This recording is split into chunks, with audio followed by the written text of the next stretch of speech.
before I ever started teaching, I wanted to be a chemical engineer. And that's what I set, like that was my goal. And I went to college at Louisiana Tech, and my husband and I got married and we got pregnant. And at 36 weeks, we lost our little girl. And so I decided to take some time off because engineering is such a hardcore program. And I stepped into some education classes because I was like, oh, it'll be easy. It won't be that big of a deal. I'll just come back to engineering later so I can keep my scholarships. And I never went back. I had a science teacher in high school, and he was the most amazing person. His name was Gerald Stevens out of Hampton. He passed away. He was such a great influence in my life, and I knew I wanted to be that for somebody.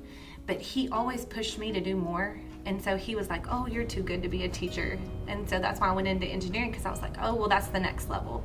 He made me really love chemistry. And so I got my degree in chemistry education because I just had a passion for the periodic table. I loved it. And right before he passed away, he had this university idea of his classroom because it was such a small school district. They called it G40 University. And so if you could pass through G40 University, then you could do anything. And right before, just 2 or 3 days before he passed away, he had said, you know, I've seen some of the projects that you're doing, you know, I remember doing those with y'all. I use some of those same activities that I even learned in high school to teach my kids now. And I said, don't worry, I'll bring G40 University to Hot Springs and keep the memory alive. And it wasn't a few days later he had passed away. So it was almost like he was like, okay, I can let go now because you've got this. This age group, especially 9th grade, is such a pivotal point in your life. And if you don't hit them now and teach them the good study skills and the good habits, and they don't form them, that it's detrimental moving forward. And so being able to kind of have a hand in that is really powerful.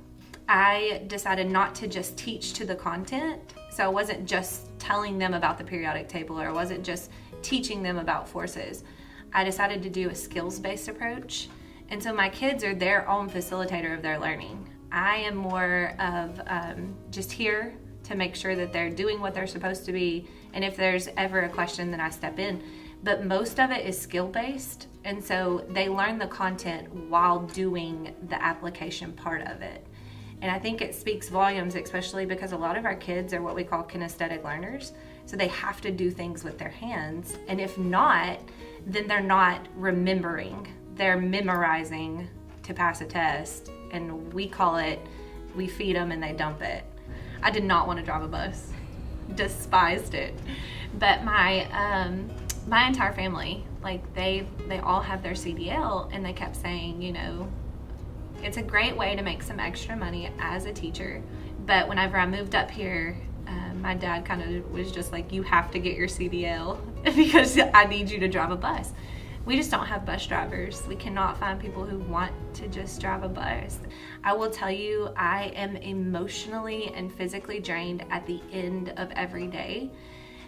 But it's not because of hardcore labor. It's just, it's so mentally challenging back and forth and changing gears every 45 minutes that if you're not ready and you're not prepared, and then it could feel like a burden. And teaching shouldn't be a burden. Even though I'm like so emotionally drained, the kids can do one little thing or write me one little note or just do something special. And I mean, it fills your cup back up. It really does.